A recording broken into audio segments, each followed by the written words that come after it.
Hi everyone, it's Tamara here with a card making tutorial using these cute images, a cactus and succulent from Wondering Wabbit. I'll be doing some Copic colouring and then some ink blending using the brick stencil. So let's get started.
So I'm just finishing up the Copic colouring now, just using some tip to tip just to get a nice smooth blend on my flower. We'll finish off with some RV32 and then we'll start some card making. I've grabbed my magnetic make art station and I've grabbed the card base because I'm going to do a single level card today. So I'm lining up the top of my card base with the lines on my grid mat on the make art station, and I've grabbed my purple tape and I'm just going to place my cactus down just to work out where I'm going to be wanting the bottom level to be. So I've got my purple tape, just rip off an amount that will cover the section that I need and line that up with the grid lines on the mat so that it's perfectly level both sides. I'll be using the brick stencil from MFT today, so I'm going to be using some Copic distress inks to just do an ink blended panel of the brick wall going up to the top of my card. So we'll place that down and just secure that with the magnets to the station, just making sure that stencil is nice and taut. I'll be using Distress Oxide's Unchartered Mariner, Ripe Persimmon and Mustard Seed, and because I want to work from my darkest colour upwards, I've actually just turned my magnetic station around so that I'm working from the bottom upwards. So I've started with the Unchartered Mariner and then just going to go between the Unchartered Mariner and the Ripe Persimmon to get a smooth blend. I have sped this up so that it's a little bit quicker for you. Now with the mustard seed, I'm actually going to just slowly blend that up into nothing to the top of the card, but I just want to make sure that that's a smooth blend between the other colours. So we'll just take our tape off and we'll set this aside to dry. I thought the cacti, cactu equals cactus sentiment was really cute from the MFT Let's Stick Together stamp pack. So I've grabbed out a piece of scrap black cardstock and my Misti, and I'm just going to be doing some white heat embossing. I've got my powder tool, so we'll just add a bit of powder just to ensure that there's no static there for the white heat embossing powder to stick to. And I'll grab my Versa Mark ink out and just get a good coat on that sentiment. And I do like to normally do a double stamp so that you've got a nice impression for the heat embossing powder to stick to. So that looks good. So we'll grab our white heat embossing powder and our A4 piece of paper that I just fold in half to catch any excess that falls off. So I just like to do this a couple of times to ensure you get a nice even layer on there, and I just chap off any excess either with the bottle or with my fingers. I've preheated my heat gun, so we'll get this done. I like to go underneath first to get rid of any particles and then bring the heat embossing to the front and just ensure you get a good coating of coverage on all of your letters.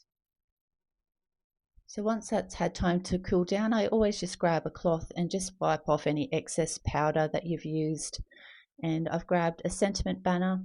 This is a little bit longer than what I want, but I am going to trim down each of the edges. So I'm just going to kind of center that, but it doesn't need to be perfect because I will be trimming it up at the end. I've taken that to my die cutting machine. So just be careful when you're pulling this off. Sometimes the purple tape can just stick a little bit, but normally it doesn't cause too much damage. And let's just give that a trim up. I've grabbed my tonic trimmer and I'm just going to put an even amount of space between each end and just trim those fishtails off. So that is my sentiment ready. I'm roughly placing the images where I want them, but I do want them to be propped up because this is a one layer card. I want to give it a little bit of body, and I thought it would be perfect just to pop these cacti up. So we'll just get some 3D foam in some spots on the back and one more for the bottom just to make sure that they're nice and secure, and I'll just do the other one. I've grabbed my reversible tweezers and I've already taken off all the backing paper for my images and my sentiment. So I'm just going to line this up, just trying to get an even border. So I'll just grab that other one so I can just work out so that it's even on both sides of each of the images. So give that a press. Now we'll secure the other one. I should have really gone the other side, but that's okay. We'll work with this. We'll place that down and give that a press. And then we'll get our sentiment centered just underneath our cacti. We just want it even on both sides and just a little bit of a gap between each of the cactus's bases. Perfect. Now this is the finished card. This came together so easily, and these cactuses can be coloured up in a multitude of colours, both them and also the pots and the flowers. They're super cute and would be great for anyone who loves gardening or cactuses. I hope you've enjoyed this tutorial. If you have, please hit the like button and leave a comment. And if you'd like to see any future videos, please hit the subscribe button. Thank you so much for watching. Have a great day. Bye.